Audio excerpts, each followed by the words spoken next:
Bien, los resultados de la prueba PISA 2015, una medición internacional para escolares, concluyeron que Chile se mantiene como el país con mejores resultados en América Latina. Pero si nos comparamos con los países de la OCDE, somos los peores evaluados. Vamos a conversar y profundizar en esto con Jorge Mansi, psicólogo y director de MIDE UC. Jorge, bienvenido. Muchísimas gracias por estar con nosotros. Muy buenos días. Bien, ¿cómo leemos? Porque aquí uno puede mirar el vaso medio lleno o el vaso medio vacío, dependiendo de con quién uno se compare. En Latinoamérica estamos bastante bien. Solo nos superaría Argentina, pero Argentina tiene algunos problemas, entiendo yo, en cómo se aplicó la muestra. Así que estamos como los mejores rankeados. En la globalidad, cuando ya nos metemos a los países de la OCDE, ahí sí que no estamos bien evaluados. Claro. A ver, digamos, para poner esa parte clara, cuando nos comparamos con países, porque en el caso de Argentina lo que pasa es que lamentablemente Argentina, por un problema en la forma en que llevó a cabo el estudio, la OCDE consideró que la muestra no era suficientemente representativa y lo excluyó. Claro. O sea, no aparecen los resultados de Argentina. Los únicos resultados que aparecen son los de Buenos Aires. Exacto. Y que en esa muestra tiene mejor rendimiento, pero que no se puede comparar. Es incomparable. Una ciudad, o sea, si uno toma algunas ciudades de alto, digamos, de alto ingreso y más tradición cultural, va a ser difícil compararla con países completos, así que en ese sentido no corresponde. Así que sí, Chile en el contexto latinoamericano definitivamente está hoy día a la cabeza. También lo mostró un estudio que se hizo el año pasado con solo países latinoamericanos, un estudio de la UNESCO. Así que eso no está en duda. Lo que sí es evidente que estar a la cabeza de Latinoamérica no quiere decir que estemos necesariamente bien para lo que nosotros nos hemos propuesto como país, porque nos va efectivamente peor que el promedio de la OCDE. Ahora, digamos una cosa, la OCDE es el club de los países ricos del mundo, de los países desarrollados. Al país que le va mejor en esta prueba, porque ahora cambió un poquitito, históricamente era Finlandia, Singapur. Ingreso per cápita de Singapur, $80.000. Que no es lo único que importa. Yo creo que hay claves mucho más importantes educacionales en Singapur para entender por qué le va tan bien. Pero ese es un país que ha basado su desarrollo en invertir en educación. ¿Y qué es lo que ha hecho? Favorecer la formación docente. ¿Qué hace Singapur? Dos cosas muy importantes. Sus profesores provienen del 5% de los mejores egresados de la enseñanza media. Eso quiere decir que cuando los egresados de la enseñanza media están mirando qué carrera tomar, educación es una de las más atractivas. Eso no es Chile. Segundo, todos los profesores se forman en una sola institución. Singapur es chico, pero no es tan chico como la gente piensa. Es 1/3 de la población de Chile. Hay un estándar, digamos. Y ellos han basado esto en que la formación docente tiene que ser de muy alto nivel. Los que van a formarse como docentes tienen que ser muy buenos y talentosos jóvenes y motivados. Y esa es la clave de un país que además ya es rico hoy día. Te quiero llevar, Jorge, como una pregunta de origen y de base. ¿Qué mide finalmente la prueba PISA? Porque también hay aquellos que se preguntan si es que tenemos que estar tan pendientes de estos rankings y mediciones y si a la larga es lo que nos debería importar o son otras cosas. Tú ya me decías, por ejemplo, Finlandia no figura dentro de los mejores, pero ya no es el mejor. Los países asiáticos aquí han penetrado con mucha más fuerza, no solo en esta, sino que en varias pruebas. Y algunos dicen esto es porque son sistemas mucho más competitivos, que están mucho más relacionados con el crecimiento económico de los países. Los colegios están muy en línea como con la mirada de modelo económico que tenga cada uno de estos países. En cambio, en Finlandia se ha optado por otra cosa, que es equilibrar de alguna manera mejor la felicidad de esos niños con lo que estudian. Entonces, no sé si la aspiración de un país como Chile o cualquier otro debe ser necesariamente ser el primero en este ranking. ¿Quién mide la PISA? Ya, evidentemente, yo concuerdo enteramente que sería bastante desquiciado que nos propusiéramos como meta aspiracional llegar a estar en esa posición, ser como el número 1 o estar entre los primeros 10 del mundo.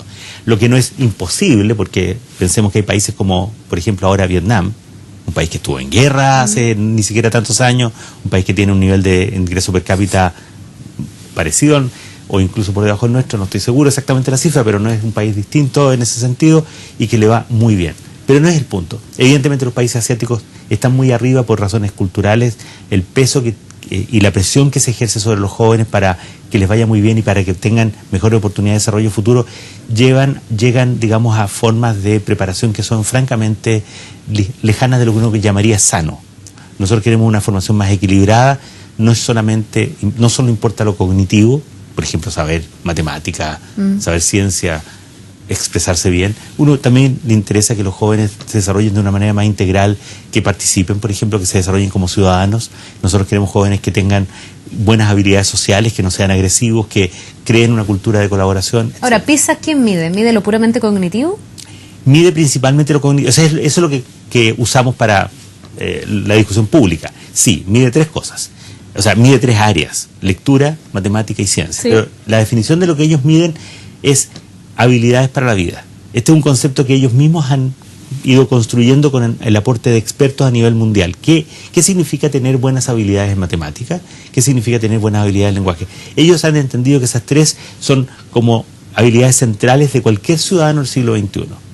Pero a eso PISA le ha ido agregando muchas otras cosas. Interesantemente, esta es la primera vez que PISA se aplicó en computadores e incorporó algo muy, muy revolucionario: la medición de lo que se llama la resolución de problemas en ambientes colaborativos. O sea, por primera vez hay una medición de cuál es la habilidad que tienen en este caso, jóvenes de 15 años para resolver problemas con otros. Ya no es puramente individual. Claro. Ahora, ya. Es con un computador en este caso, pero la idea es medir algo que se podría hacer en diálogo con otros. Tomando en cuenta esto, lo que mide PISA, hemos hablado y dicho ya de aquellos que están mejor rankeados, porque esto también ha tenido un costo estar como los mejores rankeados. Habría que ver cuáles son los índices de felicidad en esos países y cuáles son las cargas de estrés que tienen los niños y la tasa de suicidio, que es altísima en algunos de esos países. La pregunta es, entonces, ¿cómo miramos lo que ha pasado en Chile? ¿Con optimismo? ¿En Chile podríamos decir que se está preparando mejor a nuestros niños y jóvenes porque avanza por lo menos en algunos de estos ítems algo? ¿O tenemos que preocuparnos porque en realidad estamos todavía al fondo de la tabla y comparado con países de la OCDE no estamos rindiendo lo suficiente? Hay que mirar las dos partes. Miremos que hemos avanzado. Desde que la prueba PISA se creó el año 2000. Chile, cuando partió, estaba en el contexto de Latinoamérica más o menos en la mitad, cerca de la mitad. Y hoy día, consistentemente, en las últimas 3 mediciones hemos estado, o al menos en las últimas 2, consistentemente hemos sido el país que tiene más alto desempeño. Por tanto, efectivamente, en términos relativos, hemos avanzado. Y el avance se ha notado especialmente en lenguaje. Fíjense que en lenguaje, hoy día, Chile, el desempeño que tiene es equivalente al de países del mismo nivel de desarrollo económico, cosa que no nos ocurre en matemática. Ni en ciencia. Ni en ciencia. Hemos también logrado, algo que es muy importante, una atenuación de las brechas socioeconómicas. Si uno compara la distancia que había, por ejemplo, 10 años atrás, entre el grupo más socioeconómico más alto y más bajo para PISA, y la que hay hoy es un poco menor ahora. Pero sigue siendo muy grande. Sigue siendo enorme. Pero hay que decir que en educación todo cambia lentamente. Dentro de lo lento que se cambia, Chile en la primera década de PISA es el país, junto con Perú, que más avanzó en lenguaje o en lectura. 17 puntos avanzó en lectura. Ahora, pero en la primera década avanzamos 40 puntos. Y 40 puntos es el equivalente a un año de escolaridad. Ahora, eso es raro, porque cuando uno piensa lo que arroja el CIMSE, generalmente el CIMSE da alertas de que estamos súper mal en lectura. Yo no recuerdo un CIMSE donde se diga súper bien nuestros estudiantes de lectura. Siempre estamos cuestionando por qué tenemos estudiantes que no leen lo suficiente, que no comprenden lo que leen, que no son capaces de redactar un texto con sentido crítico, una opinión. ¿Hay ahí una disociación entre ambos estudios? No, yo creo que son complementarios, no están midiendo exactamente lo mismo, no lo miden en los mismos momentos, porque PISA es de 15 años, CIMSE lo tenemos en distintos grados escolares. Pero lo que nos muestra CIMSE y lo que nos muestra PISA es que tenemos grandes desequilibrios en nuestro sistema escolar, por ejemplo, gran disparidad de logros. Lo que nos muestran ambas pruebas es que hay todavía muchísimo por avanzar. O sea, tanto en CIMSE como en PISA, diríamos, para estar donde quisiéramos estar como sociedad tenemos que hacer un esfuerzo mucho mayor. ¿Y dónde tenemos que hacer ese esfuerzo? En el aula. Porque esto no va a resolverse solamente con cambios puramente en la institucionalidad del sistema escolar. ¿Cómo ha sido la discusión hasta ahora de la reforma? Que probablemente ha estado más en lo institucional que en el aula. No olvidemos que de las leyes que se han aprobado en este último periodo, hay una que tiene que ver con reglas institucionales, que es la primera ley. La de inclusión. Pero la ley de carrera docente es una ley que está mucho, mucho más cerca del tema del aula. Cuando yo decía lo que destaca Singapur, los cambios que se hicieron en las condiciones para los docentes en Chile tienen que ver con eso. Mejoramos las remuneraciones, hicimos reglas para mejorar el atractivo de jóvenes más talentosos. Pero hay un tema de la cultura de nuestro país, que todavía está principalmente, y esa es la expresión que yo preferiría usar, ahuyentando a los buenos jóvenes de la pedagogía. O sea, es como esto que pasa con la gente que dice, yo no quiero que se instale algo, como por ejemplo un vertedero cerca, estoy usando un ejemplo bien extremo, ¿no?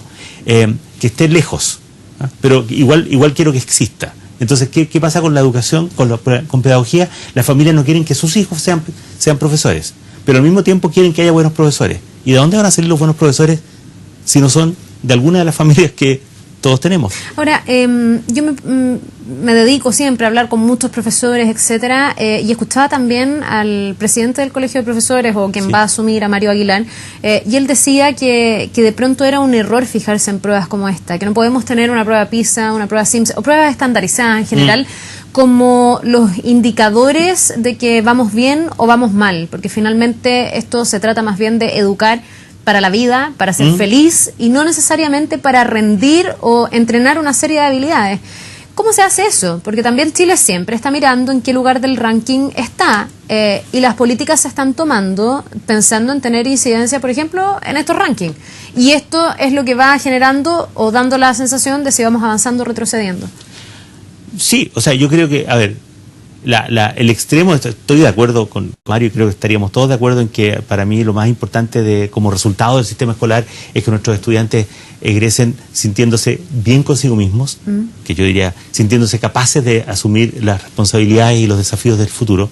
O sea, más que eso es lo que en algún sentido debe ir a alimentar su felicidad, aunque decir que la felicidad es más compleja que eso. Por supuesto. Pero sí queremos que nuestros jóvenes se sientan bien preparados. Pero en el camino, para llegar allá, tenemos que tener algún tipo de señal de si estamos avanzando. O sea, claro, lo que pasa es que muchos profesores te dicen, y también es la postura del presidente del Colegio de Profesores y otros profesores anónimos con los que uno conversa, que finalmente cuando uno tiene como el horizonte al que llegar, este tipo de pruebas, el SIMS, PISA y otras, TIMSS, hay varias mediciones, lo que hace esto es generar tal presión en el sistema que los profesores, en vez de tratar de ser innovadores, de probar con cosas distintas, de tener mayores espacios de libertad, tienen que cumplir con un currículum mínimo que es bastante máximo, porque es súper amplio y es mucha materia, muchos conocimientos, y además los colegios caen en empezar a entrenar en habilidades. ¿Para qué? Para rendir en estas pruebas. Entonces eso no le da espacio a otras cosas que están fuera. El pensamiento crítico, la innovación, el emprendimiento, el trabajo colaborativo, del que tú me hacías también mención. Por último, que los niños, los jóvenes se entretengan en la sala de clase. Entonces yo no sé hasta qué punto una cosa va condicionando a la otra. Porque efectivamente, si tenemos esto como la gran meta, podemos ir encauzando líneas hacia esa meta y cumplir esa meta. La pregunta es si en esa apuesta no se deja de lado un montón de otras cosas complementarias, y a lo mejor no tan complementarias, más sustanciales también del proceso educativo. Es evidente que todos queremos un sistema educativo más equilibrado. Yo, digamos, mi esfuerzo permanente es tratar de asegurar de que no pongamos la mirada excesivamente en un solo aspecto, ¿no? Esto sería como si uno solo estuviera mirando, no sé, un músculo del cuerpo para saber si me he desarrollado bien, y dejo de mirar otros aspectos que tienen que me van a dar sustento, que me van a dar agilidad, etcétera. Pero tampoco podemos llegar al extremo, porque también hemos estado cerca de eso, de botar la bañera con la guagua adentro, digamos, porque hemos dicho no queremos esta presión, pero en realidad necesitamos alguna presión. Los seres humanos, debo decirlo como psicólogo ahora, para poder autorregularnos necesitamos alguna presión. Lo que pasa es que la presión tiene que acompañarse de apoyo. Y lo que hemos lamentablemente desequilibrado en nuestro sistema escolar es que hemos generado mucha presión y hemos dado poco apoyo. O hemos tenido teorías ingenuas, como decir, mire, pongámosle presión a la escuela, pongámosle metas exigentes, porque con esas metas exigentes automáticamente las cosas se van a regular. No es así, no funciona así. Pero digamos también que sin presión las cosas no van a mejorar. Ayer nosotros lanzamos un libro que tiene que ver con investigaciones que han hecho muchos investigadores chilenos y de otras partes sobre lo que pasa en el aula. Y lo que pasa en el aula, en situaciones no evaluativas, nos muestra situaciones que no son las que quisiéramos ver. ¿Cómo cuáles? Nos muestra, por ejemplo, que la forma en que se enseña, o por ejemplo matemática, es bastante rutinizada, está muy centrada en la ejercitación de la técnica para responder o para aplicar un determinado procedimiento, y no para comprenderlo, no para aplicarlo a nuevas situaciones. Las preguntas están lejos de provocar ese pensamiento crítico, metacognición, están mucho más centradas en los aspectos más básicos. Bueno, y ahí uno puede intuir que esto en gran parte es respuesta a las pruebas estandarizadas, ¿o no? No. Donde se entrenan habilidades para contestar preguntas y no pensar tanto. No necesariamente, porque no estamos hablando necesariamente de situaciones de aprendizaje donde estén en juego algo que tenga que ver con la medición, o estamos muy lejos de alguna medición. Nuestros profesores todavía no han llegado en Chile, no han llegado, y ojalá no lleguen nunca, porque hay países donde eso ha pasado y es malo.